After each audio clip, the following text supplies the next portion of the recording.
ये सुबह से यहाँ पे समझाया जा रहा था कि गैर परंपरागत है ये जुलूस, इसको ना निकाला जाए क्योंकि आगे जो है वो दूसरे वर्ग की आबादी पड़ती है और एक ईगो का लोगों ने माहौल बना लिया। फिर भी हम लोग आए, समझाते रहे। आईपीएस प्रभाकर चौधरी का फिर तबादला कर दिया गया है। रविवार को बरेली में गैर पारंपरिक रास्ते से कांवड़ यात्रा निकालने को लेकर शुरू हुए विवाद में उपद्रव बढ़ा और कानून व्यवस्था की स्थिति बिगड़ने लगी, तो एसएसपी प्रभाकर चौधरी ने हालात संभालने के लिए कांवड़ियों पर लाठीचार्ज करवा दिया और महज आधा घंटे में बरेली शहर की कानून व्यवस्था को फिर से बहाल कर दिया। लेकिन 4 घंटे बाद प्रभाकर चौधरी का ट्रांसफर ऑर्डर आ गया और आईपीएस अधिकारी को 32वीं वाहिनी पीएससी में सेना नायक बना दिया गया। ये सुबह से यहाँ पे समझाया जा रहा था कि गैर परंपरागत है ये जुलूस, इसको ना निकाला जाए क्योंकि आगे जो है वो दूसरे वर्ग की आबादी पड़ती है और एक ईगो का लोगों ने माहौल बना लिया। फिर भी हम लोग आए, समझाते रहे और अंत में दूसरे पक्ष से हम लोगों ने सहमति भी बना ली इनके कहने पे।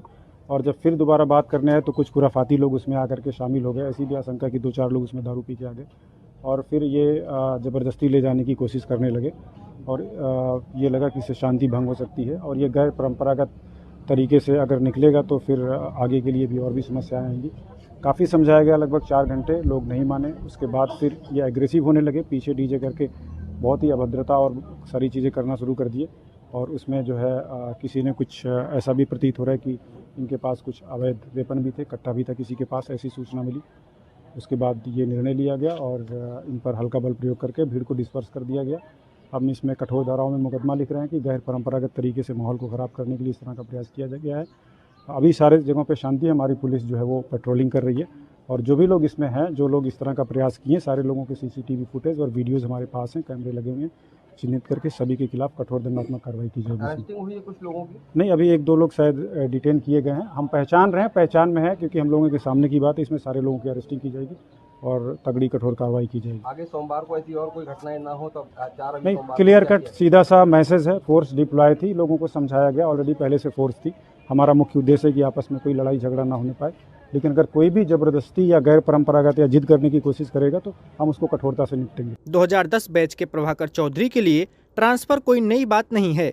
बीते 8 साल में 15 जिलों की कमान संभाल चुके प्रभाकर चौधरी का 18 बार तबादला किया गया है। आइए जानते हैं कौन है प्रभाकर चौधरी और क्यों हो जाता है कमांडो ट्रेंड प्रभाकर चौधरी का ट्रांसफर। पहले कहाँ रहे हैं प्रभाकर चौधरी, आइए जानते हैं। प्रभाकर चौधरी 2010 बैच के आईपीएस अफसर हैं।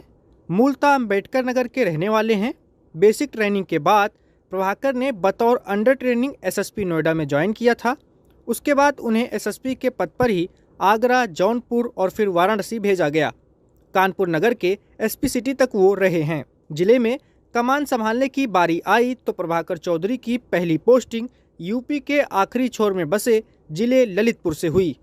जनवरी 2015 में आईपीएस अधिकारी को ललितपुर जिले का एसपी बनाया गया और फिर दिसंबर 2015 यानी लगभग 11 महीने तक वे ललितपुर के एसपी रहे। ललितपुर से हटने के बाद प्रभाकर चौधरी इंटेलिजेंस मुख्यालय में पोस्ट किए गए। 13 जनवरी 2016 को यूपी के सबसे चर्चित जिलों में शुमार देवरिया का कप्तान उन्हें बनाया गया, जहां उनकी तैनाती 18 अगस्त 2016 तक रही।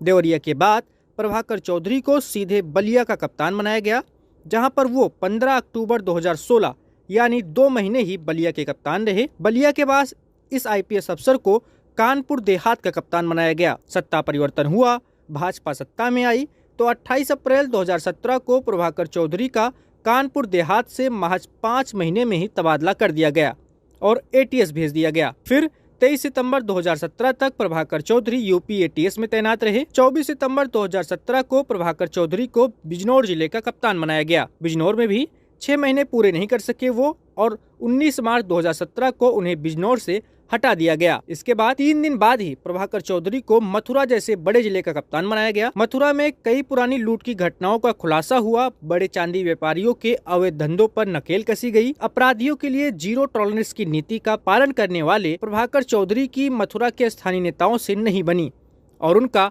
3 महीने में ही तबादला कर दिया गया। मथुरा से प्रभाकर चौधरी को सीतापुर भेजा गया। 30 जून 2018 को प्रभाकर चौधरी सीतापुर के एसपी बनाए गए, लेकिन वहां भी 6 महीने पूरा नहीं हो पाए और 8 दिसंबर 2018 को उनका ट्रांसफर कर दिया गया। एसपी चौधरी के कार्यकाल में सीतापुर में एक मामूली विवाद थाने में घुसकर वकीलों ने उपद्रव मचाया था। पुलिसकर्मियों के साथ मारपीट की गई तो सीतापुर के बार अध्यक्ष के ऊपर लूट का केस लिखवाकर उन्हें जेल भेज दिया गया था। सीतापुर के बाद प्रभाकर चौधरी को बुलंदशहर भेजा गया। 9 दिसंबर 2018 को बुलंदशहर के एसपी बने, लेकिन वहां भी 2 महीने बाद 20 फरवरी 2019 को उन्हें हटा दिया गया और एसपी जीआरपी झांसी बनाया गया। प्रभाकर चौधरी जीआरपी में थे तभी सोनभद्र में उभा कांड हो गया। जमीन कब्जे के पुराने विवाद में पुलिस और पब्लिक के बीच पथराव हुआ और फायरिंग हो गई। कानून व्यवस्था बिगड़ने लगी तो सरकार ने आनन फानन में प्रभाकर चौधरी को 4 अगस्त 2019 के दिन सोनभद्र का कप्तान बनाया, लेकिन 2 महीने बाद 31 अक्टूबर 2019 को सोनभद्र से हटाकर प्रभाकर चौधरी को प्रधानमंत्री के संसदीय क्षेत्र वाराणसी का एसएसपी बनाया गया। 7 जुलाई 2020 तक वाराणसी में कप्तान प्रभाकर चौधरी को मुरादाबाद का कप्तान बनाया गया। मुरादाबाद में भी प्रभाकर चौधरी सिर्फ 9 महीने ही कप्तान रहे और 14 जून 2021 को मुरादाबाद से हटाकर उन्हें मेरठ का एसएसपी बनाकर भेजा गया। प्रभाकर चौधरी के 8 साल की कप्तानी के करियर में उनके 18 तबादले हुए, जिसमें 15 जिलों के वो कप्तान रहे, लेकिन मेरठ एक अकेला जिला है जहां पर प्रभाकर चौधरी पूरे 1 साल तक कप्तान रहे। 25 जून 2022 तक मेरठ के एसपी रहे प्रभाकर चौधरी को आगरा जैसे बड़े शहर की कमान दी गई, लेकिन आगरा में भी वो 5 महीने तक ही टिक पाए और 28 नवंबर 2022 को हटा दिए गए।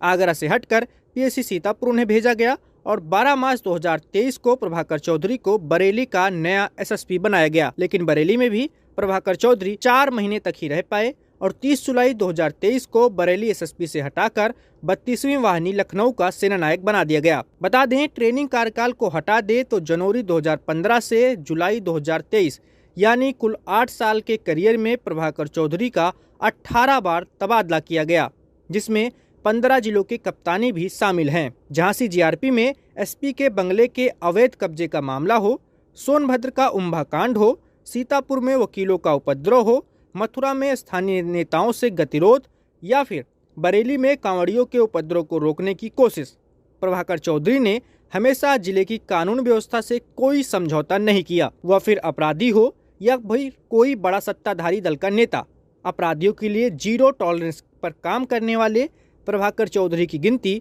जनता की सुनवाई पर तुरंत कार्रवाई करते हैं। अच्छा काम करने वाले पुलिसकर्मियों का हौसला अफजाई, पुलिस के साथ बदसलूकी करने वालों के कानून की ताकत का एहसास कराते हैं और वह फिर अपराधी हो या फिर कोई बड़ा सत्ताधारी दल का नेता, अपराधियों के लिए जीरो टॉलरेंस पर काम करने वाले प्रभाकर चौधरी की गिनती जनता की सुनवाई पर त्वरित कार्रवाई, अच्छा काम करने वाले पुलिसकर्मियों की हौसला अफजाई और पुलिस के साथ बदसलूकी करने वालों को कानून की ताकत का एहसास कराने वाले अधिकारियों में गिने जाते हैं। बता दें, एनएसजी कमांडो की ट्रेनिंग कर चुके प्रभाकर चौधरी अपनी फिटनेस का बेहद ख्याल रखते हैं। सपा सरकार ने प्रभाकर चौधरी को अक्टूबर 2016 में कानपुर देहात का एसपी बनाया तो वो स्टूडेंट की तरह पिट्ठू बैग लेकर ज्वाइन करने पहुंच गए। उन्होंने एक बार फरियादी की तरह थाने पहुंचकर साइकिल चोरी के एफआईआर लिखाने की कोशिश की और कोई पुलिसकर्मी उन्हें पहचान तक नहीं पाया था। कानपुर देहात में ट्रेन हादसा हुआ तो प्रभाकर चौधरी खुद ही हाई मास्क लाइट लगाने पोल खड़ा करने लगे थे। एम्बुलेंस के नहीं पहुंचने पर अपनी गाड़ी से कई घायलों को अस्पताल भेजा। रात भर राहत कार्य की मॉनिटरिंग खुद करते रहे। वाराणसी में कप्तान रहे तो प्रभाकर चौधरी की काशी की तंग गलियों में साइकिल से निकलकर लोगों के बीच चाय पीते और लोगों का फीडबैक लेते रहे। यही वजह है कि प्रभाकर चौधरी वाराणसी में महज 8 महीने के अंदर बेहद लोकप्रिय हो गए थे।